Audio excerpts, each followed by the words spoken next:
ఆకాశవాణి విశాఖపట్నం కేంద్రం 323.6 మీటర్లు అనగా 927 కిలోహెర్ట్జ్ పై ఈనాటి ప్రభాత ప్రసారాలు ప్రారంభం.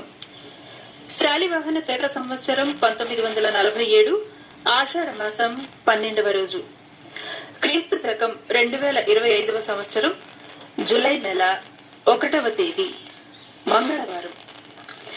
నిలయన్న సమయం 5:57 దాటి 10 సెకండ్లు కావస్తోంది. శ్రోతలకు నమస్సులతో శుభోదయం.